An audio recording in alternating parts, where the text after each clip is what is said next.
বুড়িগঙ্গা নদীর তীরে দাঁড়িয়ে থাকা এই গোলাপি রঙের প্রাসাদটি শুধু একটি ভবন নয়, এটি ঢাকার ইতিহাসের এক জীবন্ত সাক্ষী। এটি আহসান মঞ্জিল, একসময় যা ছিল ঢাকার নবাব পরিবারের আবাসস্থল। বর্তমানে এটি দেশের অন্যতম জনপ্রিয় জাদুঘর ও ঐতিহাসিক স্থাপনা। ১৯বিংশ শতাব্দীতে নির্মিত এই প্রাসাদটি নবাব আব্দুল গনির পুত্র খাজা আহসানুল্লাহর নাম অনুসারে আহসান মঞ্জিল নামকরণ করা হয়। বর্তমানে এটি বাংলাদেশ জাতীয় জাদুঘরের তত্ত্বাবধানে পরিচালিত হচ্ছে এবং প্রতিদিন দেশ বিদেশের শত শত দর্শনার্থী এখানে ভিড় করেন।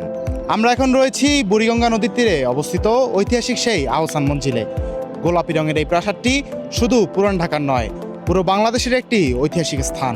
দূর থেকে দেখলেই এর বিশাল গম্বুজ, নকশা আর স্থাপত্যশৈলী যে কারো দৃষ্টি আকর্ষণ করে। আহসান মঞ্জিলের রয়েছে দীর্ঘ ইতিহাস। একসময় এখানেই বসত নবাবদের গুরুত্বপূর্ণ সভা, রাজনৈতিক আলোচনা এবং বিভিন্ন সামাজিক অনুষ্ঠান। ব্রিটিশ শাসনামলে ঢাকার সামাজিক ও রাজনৈতিক অনেক গুরুত্বপূর্ণ সিদ্ধান্তের সঙ্গে জড়িয়ে ছিল এই প্রাসাদ। তবে 1888 সালে ভয়াবহ ঘূর্ণিঝড়ে প্রাসাদটির ব্যাপক ক্ষতি হয়। পরে সংস্কারের মাধ্যমে এটি আবারও তার পুরনো সৌন্দর্য ফিরে পায়। বর্তমানে আহসান মঞ্জিলের ভেতরে রয়েছে 20টিরও বেশি গ্যালারি, যেখানে সংরক্ষিত আছে নবাব পরিবারের ব্যবহৃত আসবাবপত্র, তৈজসপত্র, ছবি, নথিপত্র এবং সেই সময়ের নানা ঐতিহাসিক নিদর্শন। আহসান মঞ্জিল এসে শুধু পুরনো একটি ভবন দেখা নয়, বরং কয়েকশো বছর আগের ঢাকার ইতিহাসকে খুব কাছ থেকে অনুভব করা যায়। বিশেষ করে বিকেলের সময় বুড়িগঙ্গার পাড়ে দাঁড়িয়ে এই প্রাসাদের সৌন্দর্য উপভোগ করতে দূর দূরান্ত থেকে আসেন দর্শনার্থীরা।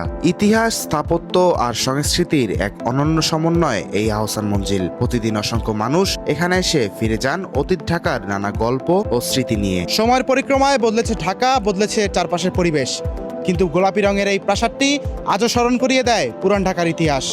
সদরঘাটের আহসান মঞ্জিল থেকে জুনায়েদ ইসলাম, ঢাকা পোস্ট।